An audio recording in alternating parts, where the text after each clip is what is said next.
Quand nous sommes arrivés à l'aéroport, le chauffeur de taxi a verrouillé les portes, ne sortez pas ici. Dans 5 minutes, vous comprendrez pourquoi.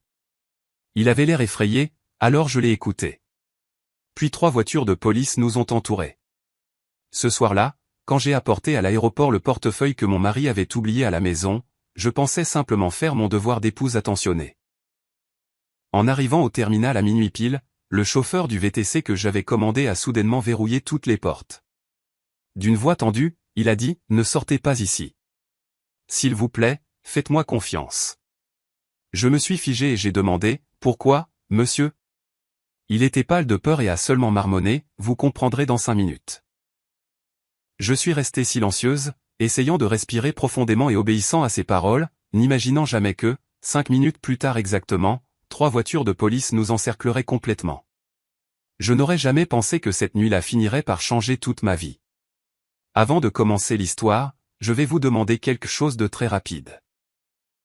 Appuyez sur le bouton j'aime de cette vidéo, abonnez-vous à la chaîne et dites-moi dans les commentaires de quelle ville vous regardez. De cette façon, nous pourrons continuer à grandir et vous apporter des histoires encore plus intenses. L'horloge murale du salon indiquait minuit et quart. Un silence froid, presque hostile, régnait dans l'immense maison. Zir venait de finir de ranger le bureau de son mari, Draymond, qui avait été laissé en désordre suite aux préparatifs d'un voyage d'affaires prétendument improvisé. Draymond avait dit au revoir à la hâte il y a à peine 1 heure, prétextant un problème urgent avec l'ouverture d'une nouvelle succursale de l'entreprise dans le Nord, et qu'il devait prendre le premier vol au petit matin. Zir, une épouse dévouée qui ne remettait que rarement les choses en question, avait seulement aidé à préparer ses vêtements et ses affaires sans poser trop de questions, car elle lui faisait une confiance aveugle. Pendant 3 ans de mariage, Draymond avait été pour elle le mari parfait, travailleur, gentil et toujours doux dans ses manières. Il semblait incapable de lui faire du mal. Alors que Zir s'apprêtait à éteindre la lumière du bureau, quelque chose de noir attira son attention sous une pile de dossiers dans un coin du bureau. Elle sentit son cœur se serrer lorsqu'elle reconnut l'objet. C'était le portefeuille en cuir de Draymond. Elle le ramassa immédiatement et vérifia à l'intérieur.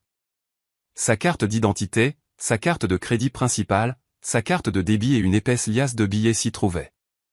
Zir devint instantanément nerveuse. Comment était-il possible que Draymond soit parti à l'aéroport sans son portefeuille? Sans pièce d'identité, il ne pourrait pas embarquer. Sans carte ni argent liquide, il aurait des difficultés pendant son voyage. Immédiatement, des images de lui perdu dans le terminal, en colère ou même bloqué à cause de cette maladresse, commencèrent à lui traverser l'esprit. Zir courut dans la chambre pour trouver son téléphone et appela Draymond plusieurs fois. La sonnerie retentit encore et encore, mais personne ne répondit.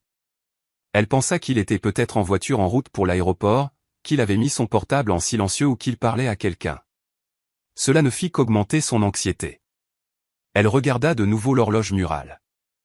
Il était minuit 20. Le vol de Draymond était prévu pour 2 heures du matin. Il restait encore du temps si elle partait immédiatement. Il vivait à environ 45 minutes de l'aéroport si la circulation était fluide. Zir ne conduisait pas la nuit car elle souffrait d'éblouissement à cause des phares des voitures venant en sens inverse. De plus, le chauffeur de la famille était rentré chez lui au coucher du soleil. Sans réfléchir à 2 fois, elle décida de commander un VTC via une application. Avec des doigts tremblants, elle ouvrit l'application sur son mobile. Elle devait lui apporter ce portefeuille à tout prix. Elle ne voulait pas que Draymond ait des ennuis pour quelque chose qu'elle pouvait arranger. Après quelques minutes de recherche, l'application indiqua qu'un chauffeur avait accepté la course. Le nom qui apparut à l'écran était Booker. La voiture était une berline noire, et elle était très proche de leur résidence sécurisée. Il arriverait dans environ 5 minutes. Zir mit rapidement son hijab. Elle boutonna un épais manteau pour se protéger de l'air glacial de la nuit et serra le portefeuille de Draymond avec une telle force qu'elle semblait s'accrocher à sa propre vie. 5 minutes plus tard, une berline noire s'arrêta devant le portail. Zir sortit, ferma à clé et descendit dans la rue. Elle ouvrit la portière arrière de la voiture et s'installa sur le siège. La climatisation lui frappa le visage d'un froid artificiel qui contrastait avec le silence de la nuit.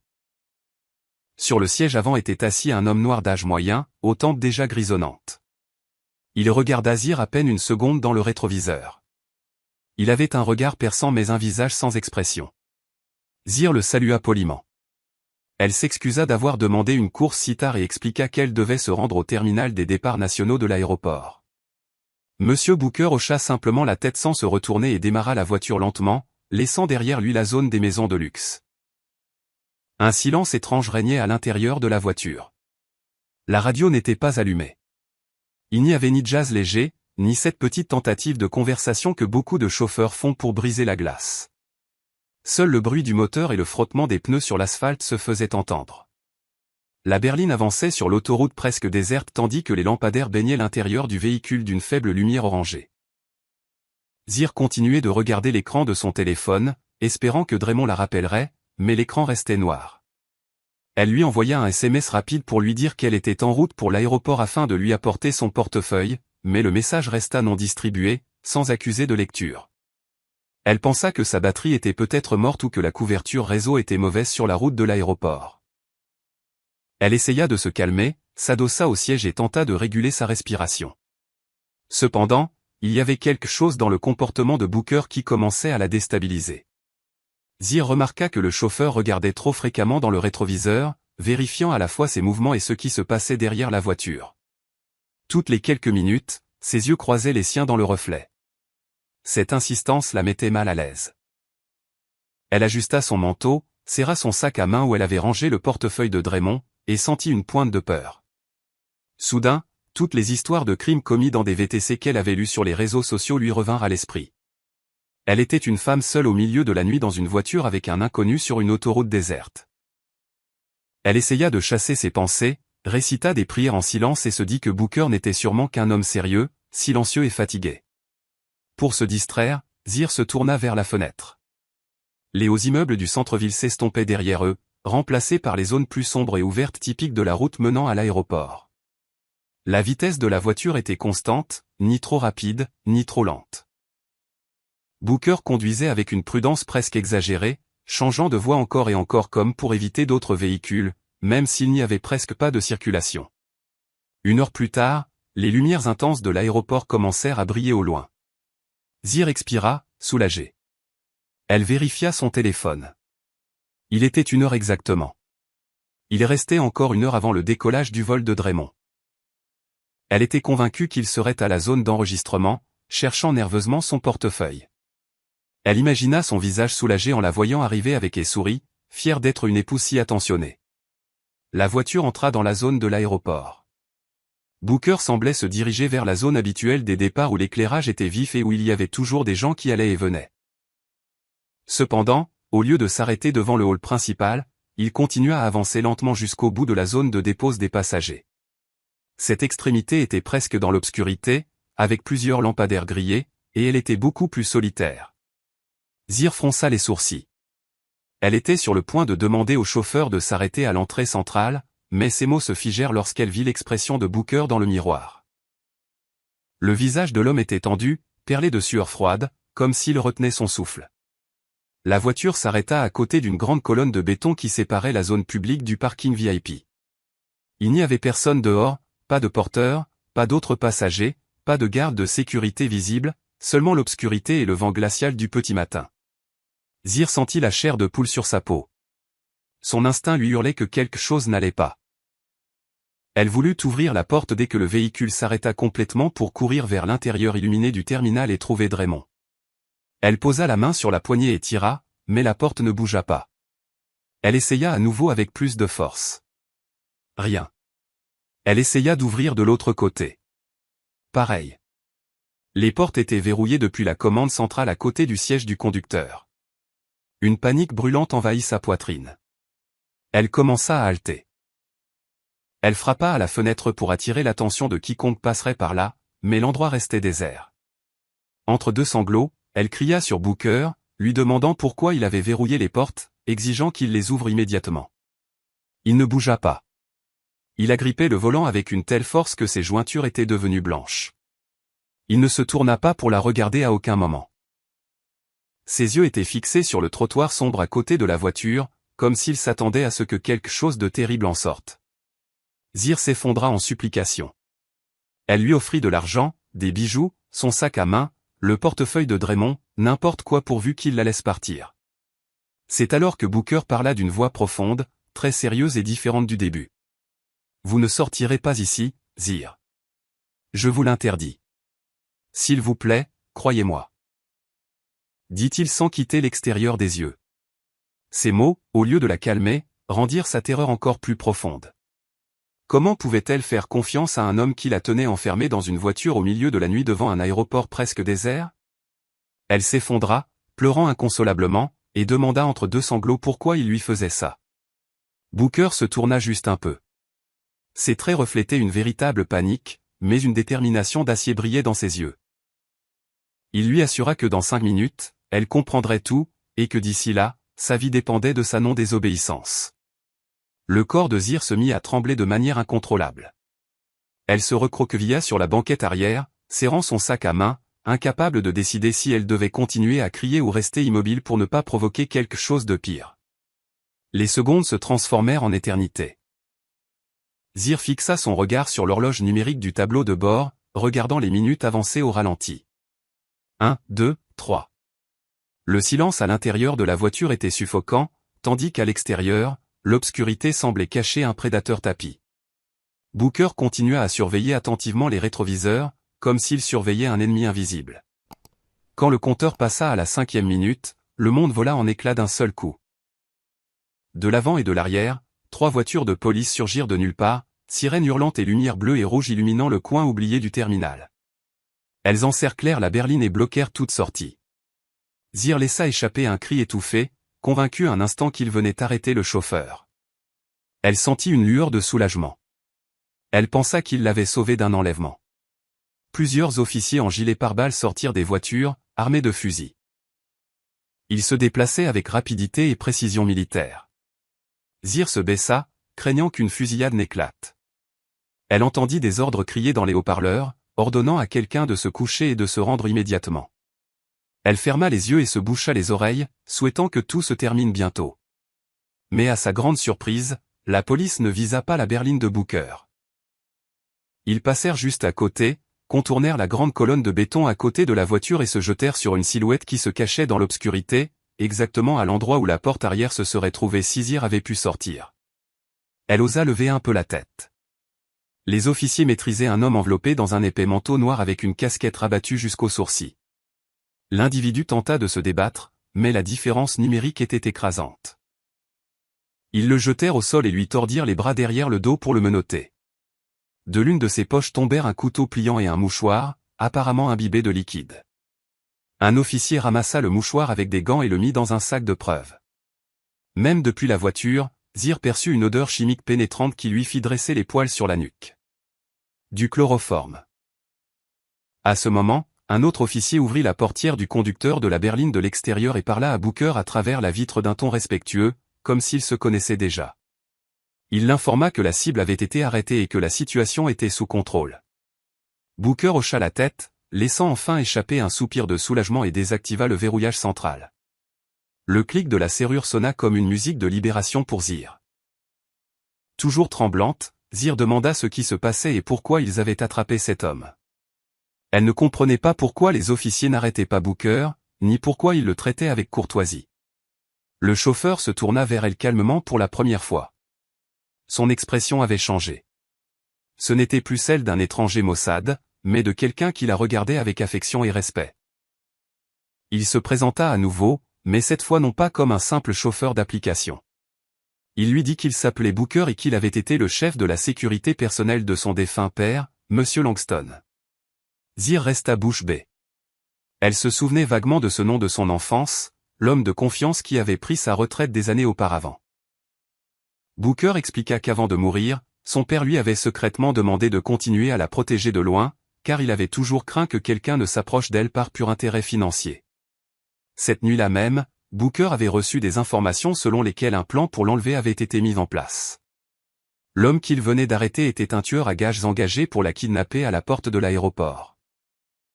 Dès qu'elle aurait posé le pied sur le trottoir, il l'aurait immobilisée avec ce mouchoir imbibé de chloroforme et l'aurait forcée à monter dans un autre véhicule.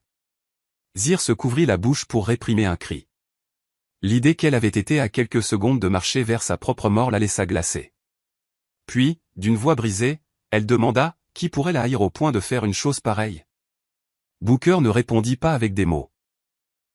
Il leva la main et pointa vers le deuxième étage du bâtiment des départs internationaux, où la façade en verre révélait clairement l'intérieur illuminé. Zir suivit la direction de son doigt et vit une silhouette très familière. C'était Draymond, son mari. Il n'avait cependant pas le visage d'un homme angoissé par la disparition de sa femme, mais une expression déformée par la rage et la frustration. Il jeta violemment son téléphone par terre, et il n'était pas seul. À ses côtés se tenait Kenyatta, la meilleure amie de Zir, sa compagne inséparable des virées shopping et des événements sociaux. Kenyatta portait une robe rouge flashy et tenait tendrement le bras de Draymond, essayant de le calmer. À leurs pieds se trouvaient deux grandes valises. Des valises de voyage, pas de travail. Draymond passa son bras autour de la taille de Kenyatta naturellement, avec une intimité qu'il n'aurait jamais eue avec une simple amie. Tous deux regardaient vers la zone des voitures de patrouille avec un mélange de haine et de désespoir dans les yeux, comme si quelqu'un avait ruiné un plan soigneusement élaboré. À cet instant, le monde de Zir s'effondra. Les larmes se remirent à couler, non plus de peur, mais d'une douleur perçante au plus profond de sa poitrine. Là, sous ses yeux, une double trahison se reflétait. L'homme qu'elle aimait et l'ami en qui elle avait confiance avaient conspiré ensemble pour l'éliminer. Le prétendu voyage d'affaires était un mensonge, et le portefeuille oublié n'avait pas été un oubli, mais un leurre pour la forcer à quitter la maison seule à minuit et l'amener directement à cet endroit où le tueur à gages l'attendait. Booker la laissa pleurer un moment en silence jusqu'à ce que ses sanglots se transforment en respiration rauque. Puis il redémarra la voiture et s'éloigna de l'aéroport, cette scène où une partie de Zir était morte pour toujours. Alors qu'il rejoignait l'autoroute, Booker lui demanda d'ouvrir à nouveau le portefeuille de Draymond. Zir obéit avec des mains encore tremblantes. La carte d'identité et les cartes étaient toujours là. En sortant l'argent liquide, elle remarqua quelque chose d'étrange entre les billets. Un papier plié avec grand soin. Ce n'était pas un simple reçu, mais un billet d'avion aller simple pour l'étranger au nom de Draymond et Kenyatta. Derrière le billet, un autre papier était encore plus troublant. Une police d'assurance vie récente au nom de Zir pour un montant équivalent à des centaines de milliers d'euros, avec Draymond comme seul bénéficiaire. Soudain, tout s'éclaira. Il n'avait pas besoin de ce portefeuille car il portait déjà le passeport et les billets qui comptaient vraiment dans sa poche.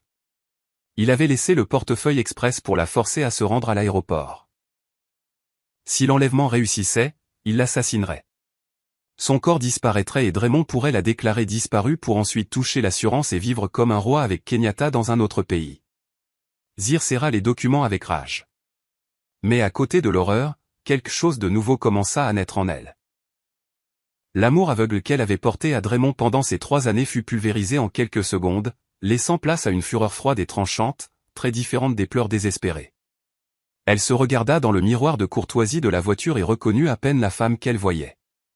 Elle n'était plus l'épouse douce et confiante de ce matin. Booker, voyant ce changement dans ses yeux à travers le miroir, comprit que Zir était prête à passer de victime à stratège. Il lui dit que Draymond ne savait pas qu'elle avait tout découvert.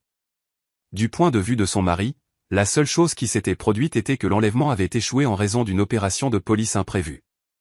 Cette ignorance de Draymond était le plus grand avantage de Zir. Il la croyait toujours naïve, à l'abri de tout soupçon. Booker lui recommanda de rentrer chez elle et de faire comme si rien ne s'était passé, comme si elle n'avait jamais mis les pieds à l'aéroport. Ils avaient besoin de temps pour préparer une riposte, protéger les biens de Zir et rassembler des preuves. L'ancienne version d'elle, la femme aveugle et docile, fut enterrée cette nuit-là sur le parking de l'aéroport. Une nouvelle Zir fit surface, prête à se venger avec patience et précision.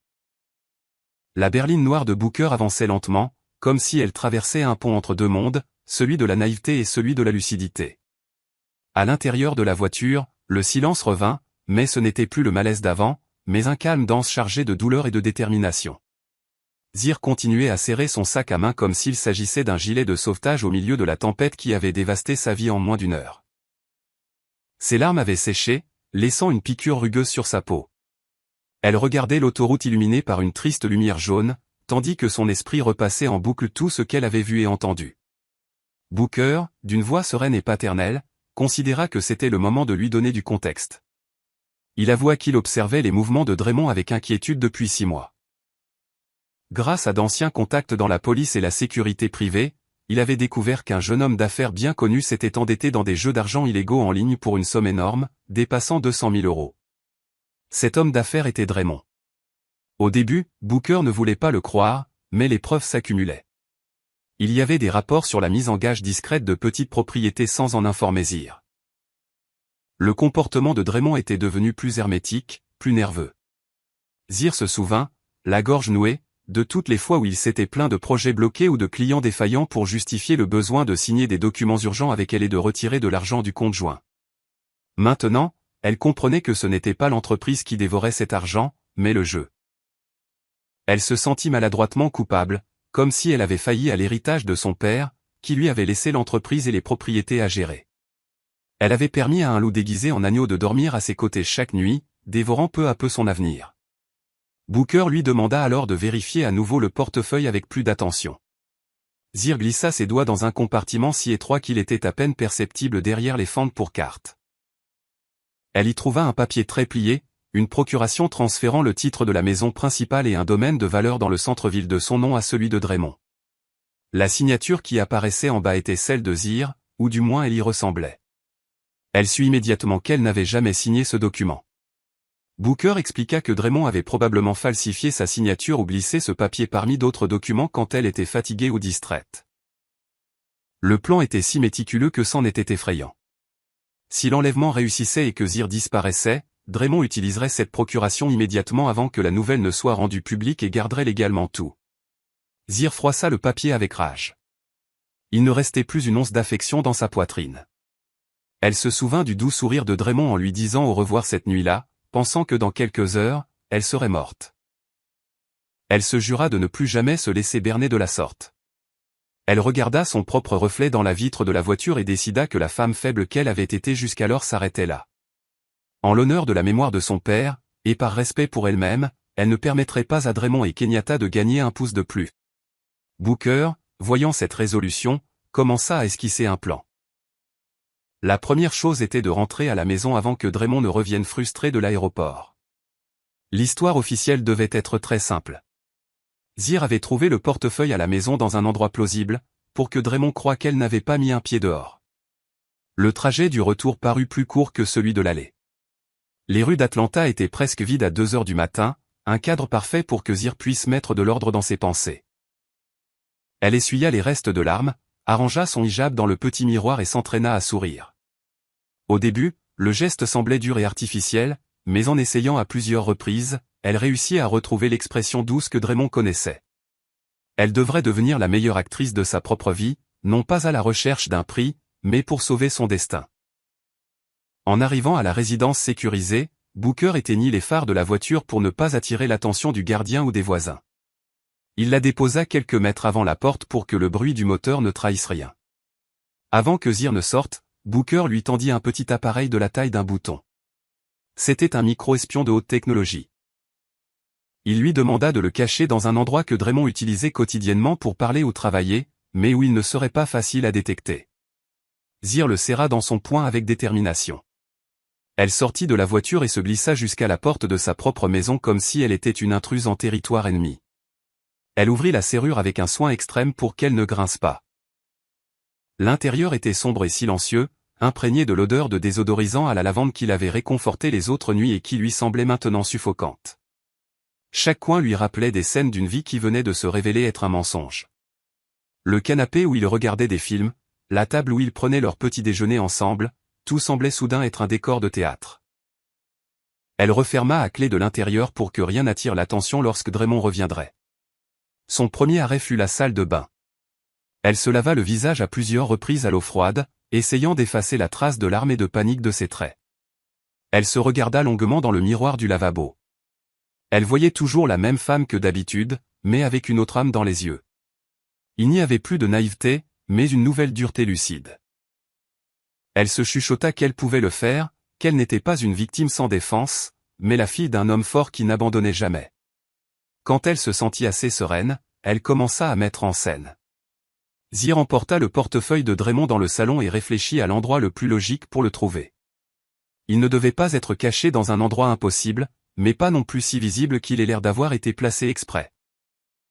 Après quelques secondes de réflexion, elle décida de le laisser à moitié coincé dans la fente entre le coussin du canapé et la coudoir, exactement comme il aurait pu tomber de la poche de Draymond lorsqu'il s'était assis pour la dernière fois pour mettre ses chaussures. L'endroit était parfait.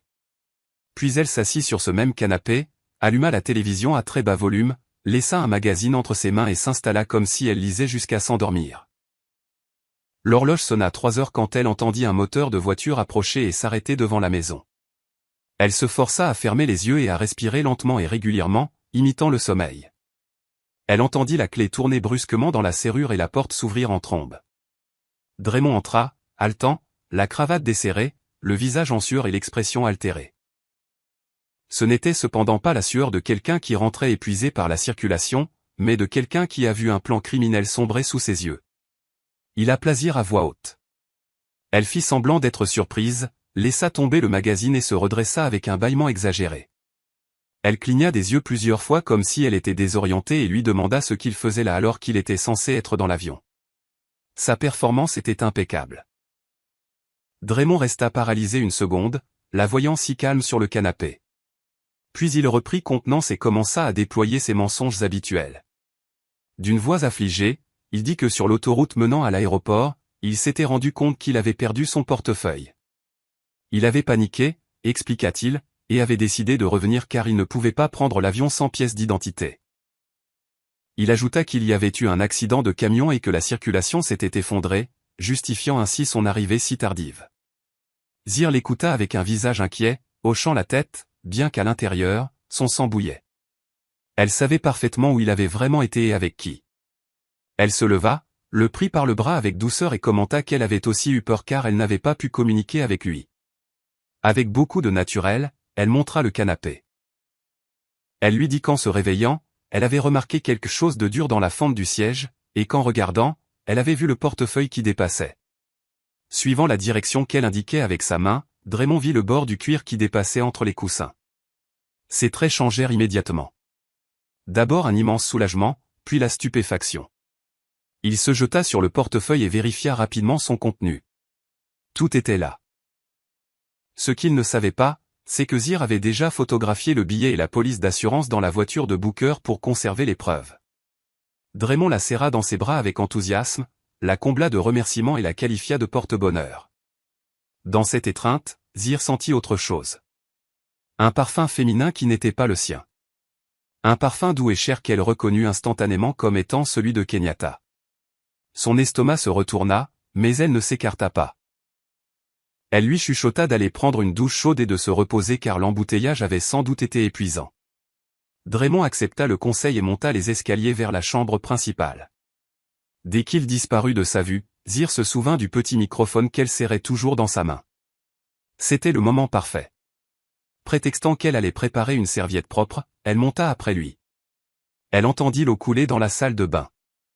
Il n'y avait pas de temps à perdre. Le costume de Draymond était jeté sur le lit, mais Zir eut une pensée plus pratique. Le costume pouvait changer tous les jours. Il leur fallait un objet qui l'accompagnait toujours. Ses yeux s'arrêtèrent sur la mallette en cuir qu'il adorait, un cadeau de sa part pour son anniversaire qu'il ne quittait jamais. Elle ouvrit une petite poche intérieure de la mallette, normalement destinée aux pièces de monnaie ou aux clés, et plaça le microphone dans le coin le plus profond, en appuyant avec son doigt pour s'assurer qu'il restait bien fixé et caché. Elle referma la fermeture éclair juste au moment où la porte de la salle de bain s'ouvrit. Draymond sortit avec seulement une serviette autour de la taille. Zir se tourna avec un sourire tendre et lui tendit les vêtements propres qu'elle avait préparés, aussi serviables que toujours. Il l'embrassa sur le front sans imaginer qu'à partir de ce moment, chaque conversation importante qu'il aurait avec cette mallette à proximité serait enregistrée. Cette nuit-là, ils dormirent dans le même lit, mais avec leurs âmes aux pôles opposés. Draymond tomba dans un sommeil profond, convaincu que son plan raté était passé sans laisser de traces et planifiant peut-être une nouvelle stratégie avec Kenyatta. Zir, en revanche, resta éveillée, fixant le plafond de la chambre. Elle portait des écouteurs discrets connectés à l'application du micro-espion sur son mobile. Elle savait qu'un homme comme Draymond ne tarderait pas à contacter sa complice. Juste avant l'aube, elle fit semblant de se lever pour boire de l'eau et se rendit à la cuisine, le téléphone à la main. Dans l'application, elle vit que l'appareil était actif et captait du son à l'intérieur de la mallette. Elle entendit le bruit de la circulation, puis la sonnerie d'une autre ligne. Draymond utilisait un téléphone prépayé caché dans la mallette pour appeler quelqu'un. Dès qu'une voix féminine répondit à l'autre bout du fil, Zir sentit un frisson. C'était Kenyatta. La conversation qui suivit fut tout sauf romantique. Il n'y eut pas de mots doux, mais des insultes, des reproches et de la panique. Draymond maudit la police et l'opération qui avait ruiné son plan à l'aéroport. Il cria que le délai pour payer ses dettes de jeu expirait le lendemain et qu'il devait plus de 200 000 €. S'il ne payait pas, les voyous travaillant pour l'usurier viendraient à sa maison et à son bureau, ruinant sa réputation et l'envoyant peut-être en prison. Kenyatta, aussi nerveuse que lui, mais plus calculatrice, lui rappela le plan alternatif, le vieil entrepôt hérité du père de Zir, où il croyait que des lingots d'or et des titres de propriété non encore enregistrés étaient conservés. Le problème était le même que toujours. Seul Zir connaissait le code du coffre-fort qui, selon les rumeurs, s'y trouvait. Kenyatta insista pour que Draymond obtienne la combinaison de n'importe quelle manière, en la trompant, en la pressant ou en profitant d'une faiblesse. Il accepta l'idée et dit que cet après-midi même, il rentrerait à la maison chargé de cadeaux pour l'amadouer. Entendre tout cela fut le coup de pouce final dont Zir avait besoin. Elle raccrocha et, sans perdre de temps, appela Booker. Une demi-heure plus tard, la berline noire était de nouveau devant sa porte. Zir monta dans la voiture avec un sac à dos dans lequel elle transportait des documents importants qu'elle avait pris d'un petit coffre-fort dans sa chambre. Elle était pâle, mais ses yeux brûlaient d'un mélange de douleur et de fermeté. Elle raconta à Booker chaque détail de l'appel. Il l'écouta en silence puis lui dit que la première étape était de protéger son argent et ses biens avant que Draymond ne fasse un geste désespéré. Ensemble, ils se rendirent à la banque et chez l'avocat de confiance de son père. À la banque, Zir transféra la plupart de l'argent du compte joint vers un nouveau compte à son nom et bloqua les cartes supplémentaires que Draymond utilisait, prétextant que le portefeuille avait été perdu et qu'elle devait les annuler par sécurité. Au bureau de l'avocat, elle signa un document de protection des biens qui rendrait énormément difficile toute tentative de disposer de ses propriétés sans sa présence. Booker resta à ses côtés, agissant comme un père de substitution, l'accompagnant dans chaque procédure. Vers midi, Zir se sentit un peu plus forte. Elle venait de fermer au moins l'une des principales avenues par lesquelles Draymond se soutenait financièrement. Le même après-midi, Draymond mit sa menace à exécution. Il rentra tôt à la maison avec un énorme bouquet de roses rouges et un petit paquet de pharmacie. Zir le reçut avec un sourire étonnamment convaincant, paraissant flatté par le geste. Il lui tendit les fleurs, l'embrassa sur la joue et lui donna le paquet, expliquant qu'il s'agissait d'un complément de vitamines importé, très cher, qu'il avait acheté juste pour elle parce qu'il l'avait trouvée fatiguée et pâle ces derniers temps. « Je m'inquiète pour ta santé, » dit-il de sa meilleure voix de mari attentionné. Zir tint le flacon dans ses mains, sentant une pointe d'alarme. Lorsque Draymond alla à la salle de bain pour se rafraîchir, elle l'ouvrit avec prudence. Le seau semblait avoir été altéré et mal recollé. Elle vida une capsule dans sa paume. Son apparence ne correspondait pas à celle de vitamines ordinaires et elle avait une fine poudre blanche à la surface. Pendant le dîner, Draymond insista plusieurs fois pour qu'elle prenne une capsule devant lui. Il la regardait avec une intensité effrayante, comme s'il s'attendait à un effet immédiat. Zir, avec ruse, se leva de table en disant qu'elle allait chercher un verre d'eau. Dans la cuisine, elle jeta la capsule dans l'évier et mit un bonbon à la menthe de taille similaire dans sa bouche. Elle retourna à table, le plaça sur sa langue et l'avala sous les yeux de Draymond. Il sourit, satisfait, croyant avoir fait le premier pas pour l'empoisonner petit à petit. Dans les jours qui suivirent, Zir continua de se débarrasser du contenu du flacon dans les toilettes, ne laissant que le récipient vide, pour donner l'impression qu'elle le prenait avec discipline. La guerre secrète avait commencé et tout faux pas pouvait lui coûter la vie. 3 jours après cette tentative d'empoisonnement, Draymond commençait à perdre pied. Il s'attendait à voir Zir tomber malade, montrer des signes de vertige ou de faiblesse qui faciliteraient ses plans. Mais ce qu'il vit fut tout le contraire. Elle se levait tôt, faisait des étirements dans le jardin, cuisinait des repas sains, souriait et lui disait au revoir avec des mots gentils. Cela le rendit encore plus nerveux. Alors que les créanciers du jeu continuaient de harceler son téléphone avec des menaces de plus en plus explicites, Zir, voyant que la pression sur lui augmentait, décida que le moment était venu de passer à la contre-attaque psychologique. Elle devait le pousser à commettre des erreurs qui l'incrimineraient encore plus. Elle l'appela au bureau en milieu de matinée d'un ton joyeux. Elle lui dit qu'elle avait réfléchi et qu'elle voulait célébrer le fait qu'il soit plus calme après la frayeur du portefeuille perdu et le remercier aussi pour son travail acharné. Elle prévoyait d'organiser un dîner spécial à la maison. En guise de cerise sur le gâteau, elle avoua que sa meilleure amie, Kenyatta, lui manquait, qu'elle n'avait pas vue depuis un moment, et lui demanda s'il pensait que c'était une bonne idée de l'inviter aussi. À l'autre bout du fil, il y eut un bref silence. Draymond a dû débattre entre le risque et l'opportunité. Avoir sa maîtresse et sa femme sous le même toit était dangereux, mais cela pouvait aussi servir à les manipuler toutes les deux ensemble. Finalement, il accepta avec un enthousiasme fin sans se douter qu'il venait de tomber droit dans le piège. Ce soir-là, Zir dressa la table avec un soin presque cérémoniel. Elle alluma des bougies parfumées, sortit la plus belle vaisselle et plaça au centre des plats de viande de choix et des accompagnements soigneusement préparés. Elle portait une modeste robe bordeaux, élégante et sobre, et s'était maquillée juste assez pour mettre en valeur des traits désormais plus fermes. À 20 heures précises, la sonnette retentit.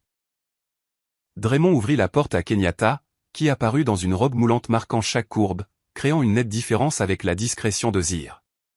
Elle sourit et apporta un cadeau à la main. Elle salua Zir avec des baisers sur les deux joues avec cette fausse affection qu'elle avait toujours utilisée. Et Zir lui rendit l'étreinte, ayant l'impression d'étreindre un serpent. Le dîner commença par des blagues légères et des commentaires triviaux. Draymond et Kenyatta se lançaient des regards chargés de messages que Zir faisait semblant de ne pas remarquer. Elle se concentra sur le service, le remplissage des verres et le maintien de l'atmosphère apparemment cordiale. Au milieu du cliquetis des couverts, Zir décida de déplacer les pièces. Elle posa lentement son couteau et sa fourchette sur l'assiette, s'essuya les lèvres avec la serviette et, d'une voix plus basse, dit que la nuit précédente, elle avait fait un rêve très étrange. Draymond, la bouche pleine, lui demanda ce qu'elle avait rêvé. Zir sourit d'un air énigmatique. Elle raconta que dans le rêve, il y avait une femme riche avec un mari charmant et une amie très proche, mais que secrètement, ce mari et cette amie conspiraient pour l'assassiner pour son héritage. Les détails, ajouta-t-elle, étaient si précis qu'ils glaçaient le sang. Elle parla d'un faux voyage d'affaires, d'un tueur à gages avec du chloroforme à la porte d'un aéroport, de vitamines frelatées. Le visage de Kenyatta perdit toute couleur. Sa fourchette lui glissa des mains et tomba bruyamment contre l'assiette. Draymond s'étouffa avec un morceau de viande et se mit à tousser désespérément, buvant de l'eau à grandes gorgées. L'air dans la pièce devint épais. Les deux se regardèrent de côté, essayant de deviner ce que Zir savait. Elle, après une pause calculée, laissa échapper un léger rire et dit que heureusement, ce n'était qu'un rêve, car il était impossible qu'un mari aussi aimant que Draymond et une amie aussi bonne que Kenyatta fassent quelque chose d'aussi monstrueux. Ces mots, doux dans la forme, coupaient comme un scalpel. Avant qu'il ne puisse reprendre le contrôle, Zir lança le coup de grâce. Elle dit que ce rêve l'avait fait beaucoup réfléchir à la mort et que, poussée par une sorte d'illumination spirituelle, elle était allée ce jour-là même chez l'avocat. Elle commenta avec un geste serein qu'elle avait complètement modifié son testament. Elle expliqua que si elle mourait subitement ou dans des circonstances douteuses avant l'âge de 60 ans, 100% de ses biens, y compris la maison, les terrains, les comptes bancaires, les actions et le contenu du coffre-fort familial, seraient automatiquement donnés à une fondation pour les orphelinats et à une association caritative contre le cancer. Ni son mari ni aucun autre parent ne recevrait un seul euro. Elle justifia sa décision en disant que Draymond était un homme capable qui pouvait gagner sa vie par lui-même sans dépendre d'un héritage. La pièce fut plongée dans un silence brutal. Draymond se raidit, fixant le vide comme si quelqu'un venait de lui arracher le sol sous les pieds. Kenyatta ouvrit la bouche mais ne trouva pas de mots. Tout l'effort pour éliminer Zir et garder son argent avait été neutralisé en un instant. La tuer n'avait plus de sens. Si elle mourait, ils n'auraient rien à hériter au-delà de leurs propres dettes. Zir les regarda, pencha la tête et, avec un sourire doucement venimeux, demanda s'il voyait quelque chose de mal à sa décision, si peut-être ce n'était pas digne de destiner l'argent à la charité. Draymond balbutia que c'était une réaction exagérée, et qu'elle devait penser à l'avenir de la famille. Zir l'interrompit avec une politesse ferme, insistant sur le fait qu'elle le faisait précisément en pensant à son avenir spirituel. Elle termina son morceau de viande comme si de rien n'était, tandis qu'en face d'elle, deux âmes avides s'effondraient dans un désespoir silencieux. Ce qu'aucun d'eux ne savait, c'est que dans un coin de la salle à manger, une petite lumière d'une caméra cachée installée par Booker clignotait, enregistrant chaque geste, chaque regard de panique. Ce dîner fut la première pièce d'un dossier de preuves qui démantèlerait complètement la version de Draymond et Kenyatta au tribunal. Cette même nuit, incapables de dormir, Draymond et Kenyatta se réfugièrent dans le petit appartement qu'elle avait dans une autre partie de la ville, leur cachette secrète, qui était maintenant devenu un abri de panique. Le téléphone de Draymond n'arrêtait pas de vibrer avec des appels et des messages de numéros étrangers chargés de menaces et de photos déplaisantes. Les bookmakers n'allaient plus attendre.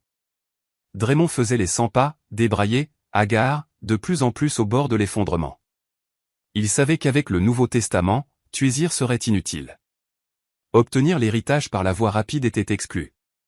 Kenyatta, fumant nerveusement sur le canapé, le blâmait pour tout. Elle lui rejeta la responsabilité de ne pas avoir contrôlé sa femme et de lui avoir permis de changer le testament. Ils se disputèrent, criant des insultes de plus en plus cruelles. Cependant, plus l'horloge avançait, plus ils voyaient clairement qu'ils avaient besoin d'argent immédiatement. S'ils ne pouvaient pas éliminer Zir, ils n'avaient que l'option de la briser. Draymond décida de donner une nouvelle tournure à la violence. Il comploterait un enlèvement domestique.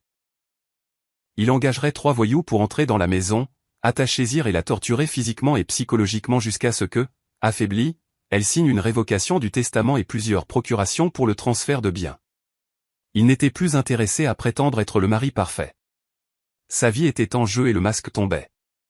Le lendemain, Draymond ne rentra pas à la maison.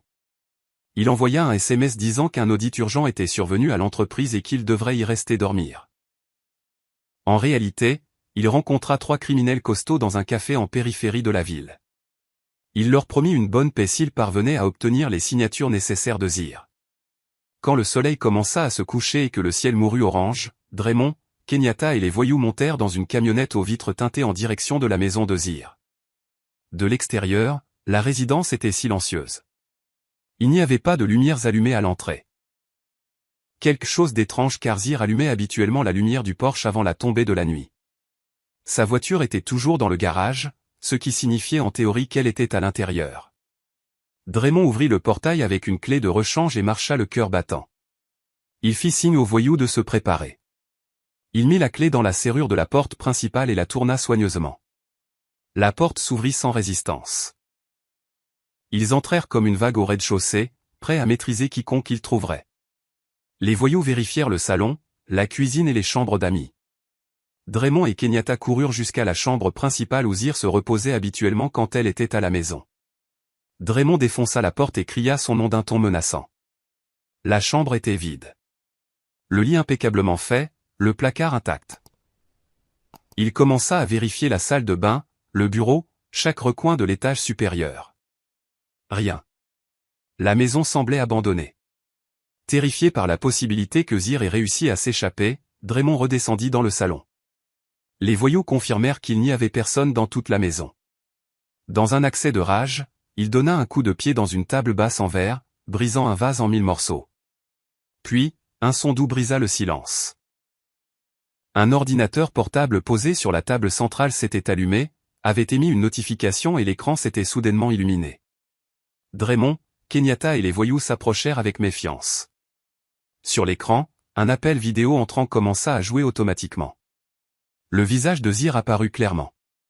Elle était assise dans une pièce inconnue, portant un hijab noir et une expression sereine, presque froide. Draymond se pencha vers l'écran et cria, exigeant de savoir où elle était et lui ordonnant de rentrer à la maison. Zir ne s'y a pas. Elle salua Draymond, Kenyatta et, sans hésiter, salua aussi les invités qu'ils avaient amenés, démontrant qu'elle savait parfaitement qu'ils n'étaient pas seuls. Puis elle pointa du doigt une petite marque dans le coin de l'écran, l'icône de la diffusion en direct, et un compteur de spectateurs qui n'arrêtait pas d'augmenter. Elle leur expliqua que des caméras cachées placées dans toute la maison diffusaient en temps réel sur un serveur privé auquel son avocat et certains contacts de la police avaient accès. Si elle appuyait sur un bouton de son mobile, tout le contenu et l'emplacement seraient immédiatement envoyés aux autorités. Draymond pâlit. Zir n'avait pas encore alerté la police. Elle leur donnait une dernière chance de l'écouter. Calmement, elle leur dit qu'elle savait qu'ils étaient venus pour son argent et qu'elle savait que Draymond était harcelé pour ses dettes de jeu. Elle reconnut qu'elle était consciente de l'urgence, mais ajouta qu'elle n'avait pas l'intention de l'aider de la manière qu'il voulait. Pourtant, elle assura qu'elle n'était pas si cruelle que de le laisser se faire tuer pour un défaut de paiement. Elle avoua que le testament existait vraiment, comme elle le leur avait dit, et que les principaux biens étaient déjà protégés. Mais elle révéla aussi qu'elle avait des capitaux liquides non enregistrés dans le testament.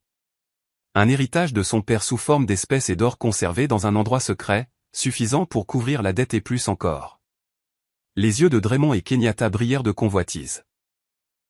Ils demandèrent où était cet argent, promettant de disparaître à jamais de la vie de Zir une fois qu'il l'aurait. Elle décrivit un vieil entrepôt textile appartenant à sa famille dans une zone industrielle abandonnée, un endroit que presque personne ne visitait. Elle raconta que dans le fond, sous le sol en béton où se trouvait autrefois la machine numéro 7, il y avait un coffre-fort enterré. Elle leur donna la combinaison basée sur leur date de mariage inversée.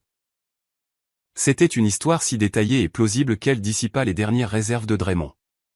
Il se souvint de cet entrepôt. Il y était allé une fois au début du mariage et savait qu'il était parfait pour cacher quelque chose. Sans plus réfléchir, Draymond ordonna aux voyous de l'accompagner à l'entrepôt. Il avait besoin de leur force pour briser le sol et porter la boîte. Il referma brutalement l'ordinateur portable, coupant l'appel, convaincu que la fortune était à portée de main. La camionnette démarra et fila vers la zone industrielle, Kenyatta indiquant les itinéraires les plus rapides sur son téléphone. Aucun d'eux ne remarqua la voiture qui suivait à distance.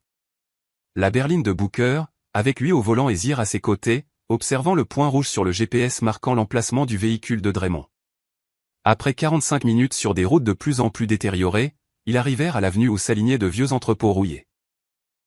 L'entrepôt de la famille de Zir se trouvait au bout, avec la façade qui s'écaillait et une clôture vaincue par la rouille. Draymond défonça la clôture avec la camionnette jusqu'à ce qu'il arrache la chaîne. Ils entrèrent dans la cour couverte de boue sèche et de mauvaises herbes, prirent des pelles, des pioches et un pied de biche dans le coffre et forcèrent la porte de l'entrepôt, qui s'ouvrit avec un grincement aigu. Une odeur de poussière, d'humidité et d'excréments d'animaux leur frappa le nez. Seule la lumière de la lampe de poche que Kenyatta tenait brisait l'obscurité. Guidés par les instructions de Zir, ils s'avancèrent vers le fond, où se dressait une vieille machine en métal couverte de rouille, arrêtée depuis des années. Draymond montra le sol en ciment sous la machine et ordonna aux voyous de commencer à frapper la surface avec le pied de biche et les masses. Le vacarme métallique résonna dans tout le bâtiment. Pendant près d'une heure, ils travaillèrent sans relâche, fissurant le béton et déplaçant les morceaux jusqu'à ce que l'une des pelles heurte quelque chose de solide. Draymond leur ordonna de s'arrêter et approcha la lampe de poche. Sous une couche de terre apparut le dessus d'un coffre-fort en métal de taille moyenne. Entre sueur et halètement, ils soulevèrent la boîte et la posèrent sur le sol fissuré. Draymond s'essuya les mains du mieux qu'il put, s'approcha de la serrure à combinaison et commença à tourner la molette avec des doigts tremblants, en suivant les chiffres que Zir lui avait donnés. Un léger clic se fit entendre. La serrure céda. Kenyatta se précipita pour se tenir à côté de lui, retenant son souffle. Les voyous s'approchèrent également, essayant de voir l'intérieur. Draymond ouvrit la boîte, soudainement, s'attendant à une pluie d'éclats dorés. À l'intérieur, il n'y avait ni lingots ni liasses d'euros, seulement des piles de papier, de vieux dossiers et plusieurs grandes photographies. Confus, Draymond commença à fouiller nerveusement, espérant trouver les billets sous ce désordre. Ce qu'il trouva, ce furent des copies de ses documents de dette de jeu avec toutes les données de transaction. Il y avait aussi des reçus de virement d'argent du compte de Zir vers le sien et celui de Kenyatta au cours des 2 dernières années. Et comme si cela ne suffisait pas, les photos montraient Draymond et Kenyatta entrant dans des hôtels, dînant ensemble et s'embrassant à l'aéroport. Au sommet de tout, une enveloppe blanche avec une écriture parfaitement reconnaissable, Zir. Sur la couverture, il était écrit « Un cadeau pour les traîtres ». Draymond ouvrit l'enveloppe avec des mains tremblantes. Sur la feuille, à peine une phrase. Le trésor que vous cherchez n'est pas ici. Ce qu'il y a dans cette boîte, c'est la preuve de tout ce que vous avez fait. Profitez-en. La police est en route. Juste à ce moment, un puissant faisceau de lumière inonda l'intérieur de l'entrepôt à travers les vitres brisées et les fissures de la porte.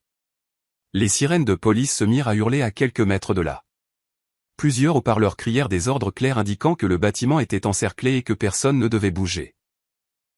Draymond laissa tomber le papier, sentant ses jambes flageoler. Kenyatta se mit à crier et à le frapper à la poitrine, le traitant d'idiot. Les voyous tentèrent de s'enfuir par une sortie arrière, mais la porte vola vers l'intérieur sous le bélier d'une équipe du SWAT. En quelques minutes, tout le monde fut plaqué contre le sol froid en ciment, les mains menottées dans le dos. L'avidité qui les avait conduits là s'était terminée par un coup sec de la réalité. La lumière des projecteurs de la police transforma l'entrepôt en une scène chirurgicale où aucune ombre ne pouvait plus rien cacher. Au milieu du chaos, la porte principale de l'entrepôt s'ouvrit doucement et les officiers formèrent un couloir.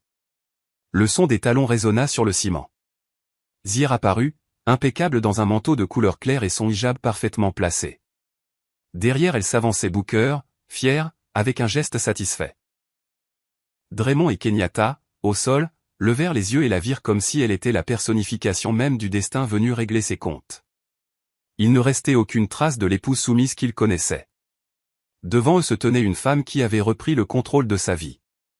Draymond essaya de ramper vers elle, pleurant, demandant pardon, disant que c'était une erreur, qu'il était confus, que Kenyatta l'avait manipulé, qu'au fond il l'aimait. Il s'agenouilla, essaya d'embrasser le bout de ses chaussures. Kenyatta, voyant cette scène, laissa échapper une insulte et se mit également à supplier, assurant qu'elle n'avait fait que suivre Draymond et qu'elle ne supporterait pas d'aller en prison. Zir recula d'un pas pour ne pas se laisser toucher. Elle les regarda avec un mélange de pitié et de répulsion. Elle demanda à Draymond s'il se souvenait de la nuit à l'aéroport où il la regardait depuis la fenêtre, attendant qu'un tueur à gages mette fin à ses jours.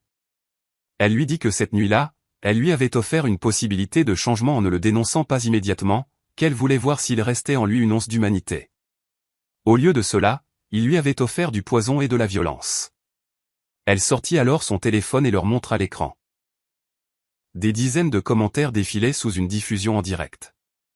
Insultes, condamnations, rage. Elle raconta que ce qui se passait dans cet entrepôt ainsi que la tentative d'enlèvement prévue à son domicile avait été enregistrée et diffusée à un cercle de personnes de confiance. Ses anciens partenaires, ses voisins et ses parents avaient vu le vrai visage de Draymond et Kenyatta. Non seulement ils allaient perdre leur liberté, mais aussi la réputation dont ils s'étaient inventés. Un chef de la police s'approcha de Zir et lui demanda la permission d'emmener les détenus.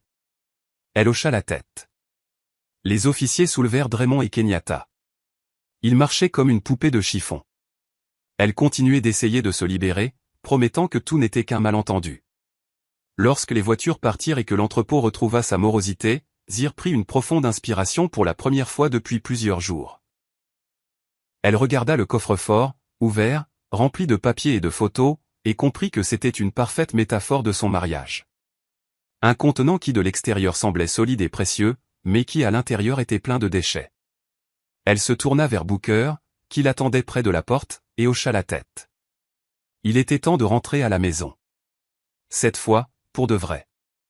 Dans une maison qui, petit à petit, cesserait d'être contaminée par le poison que Draymond y avait déversé. 6 mois plus tard, la vie de Zir était différente. Les procès contre Draymond et Kenyatta se déroulèrent rapidement. Les enregistrements audio, les vidéos des caméras, les documents trouvés dans le coffre-fort et les mouvements bancaires peignaient un tableau si clair que leurs avocats trouvèrent impossible de construire une défense crédible. Le juge les condamna sévèrement pour tentative de meurtre, fraude, escroquerie et falsification de documents. Draymond fut envoyé dans une prison de haute sécurité.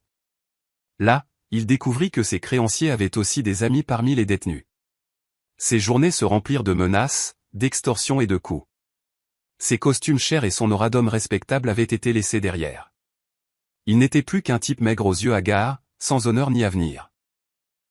Kenyatta, de son côté, fut détenue dans une prison pour femmes où la rumeur se répandit bientôt qu'elle avait participé à un plan pour assassiner sa meilleure amie. Le mépris des détenus fut immédiat. La femme coquette et hautaine que Zir avait connue devint une ombre qui lavait les vêtements des autres en échange d'un peu de protection. Chaque nuit, elle se repentait en larmes, mais la culpabilité ne changeait plus rien. La place qu'elle aurait pu occuper aux côtés d'une amie loyale, elle l'avait remplacée par une cellule et une vie marquée à jamais. Zir, quant à elle, consacra ses mois à se reconstruire. Elle rénova la maison, changea les meubles, les couleurs et l'agencement. Elle supprima toute trace des décisions de Draymond et remplit les pièces de lumière et de vie. La demeure cessa d'être une scène de mensonges pour devenir un foyer authentique. Elle s'occupa également de l'entreprise héritée de son père. Accompagnée d'avocats et de conseillers, elle détecta et expulsa ceux qui avaient collaboré avec Draymond dans des manœuvres douteuses. Elle mit en place de nouveaux contrôles, favorisa une culture de la transparence et découvrit qu'en réalité, elle avait un grand talent pour les affaires. Elle n'était pas seulement la fille du propriétaire. Elle était la directrice qui guidait l'entreprise vers une nouvelle étape de croissance. Sa silhouette devint connue dans les cercles d'affaires. Elle commença à être invitée à des conférences et des séminaires sur le leadership féminin. Elle racontait son histoire avec discrétion, sans nommer de nom, en se concentrant sur la manière dont une femme peut surmonter la trahison et prendre les rênes de son destin. Le hijab qu'elle portait avec élégance n'était pas seulement un vêtement de foi, mais un symbole de la force qu'elle avait trouvée en elle-même. Ses employés la regardaient avec un respect sincère, non par peur, mais parce qu'ils voyaient en elle quelqu'un qui était tombé au plus bas et qui s'était relevé sans renoncer à sa dignité. Un matin radieux, Zir arriva au même aéroport où sa vie avait failli prendre fin. Cette fois, cependant, elle y alla le cœur léger et avec une petite valise de voyage. Elle portait une tenue confortable et élégante dans des tons doux, avec des lunettes de soleil et un sourire calme. Booker l'accompagna jusqu'à la zone d'embarquement VIP. Il n'était plus seulement l'ancien homme de sécurité de son père. Il était son bras droit dans l'entreprise et, par-dessus tout, un membre de la famille que Zir avait choisi. S'arrêtant près de la colonne de béton où, des mois auparavant, on avait voulu la tuer, Zir regarda l'endroit de côté. Le souvenir ne faisait plus mal. Il lui rappelait seulement le chemin parcouru. Booker lui demanda, presque avec une fierté paternelle, si elle était prête pour le voyage. Zir hocha la tête. Elle tenait en main les billets pour la Omra, le petit pèlerinage à la Mecque, et une visite ultérieure en Turquie, le voyage qu'elle avait toujours rêvé de faire en couple et qu'elle allait maintenant savourer seule, depuis une liberté conquise. Elle remercia Booker pour tout ce qu'il avait fait pour elle, lui disant que pour elle, il n'était pas seulement un protecteur, mais un véritable ange gardien envoyé par la mémoire de son père. Il s'émut, les yeux humides. Elle se tourna alors vers la porte des départs internationaux, prit une profonde inspiration et s'avança. Les écrans de vol annonçaient que son avion partirait à l'heure. C'était un détail qui lui semblait presque symbolique. Sa vie suivait enfin le cours qu'elle avait elle-même choisi, et non celui qu'un autre avait tenté de lui imposer. Alors qu'elle faisait la queue à l'immigration, Zir s'autorisa à fermer les yeux quelques secondes, remerciant silencieusement d'avoir survécu à ces 5 minutes où un simple « ne sortez pas de la voiture » lui avait sauvé la vie. Draymond et Kenyatta étaient laissés derrière, comme un sombre chapitre d'un livre déjà terminé. Ce qui l'attendait de l'autre côté de la porte était un avenir plein de possibilités. Lorsque l'agent tamponna son passeport et qu'elle franchit le point de contrôle, elle sut que c'était la clôture définitive de cette histoire. La nuit où elle avait failli être une victime s'était transformée en point de départ de la femme qu'elle était maintenant. Zir se dirigea vers la porte d'embarquement, poussant sa valise d'un pas ferme, prête à écrire les prochains chapitres de sa vie de sa propre main. Avez-vous aimé l'histoire? Et de quelle ville écoutez-vous? Retrouvons-nous dans les commentaires. N'oubliez pas de vous abonner. À la prochaine histoire de vie. Avec amour et respect.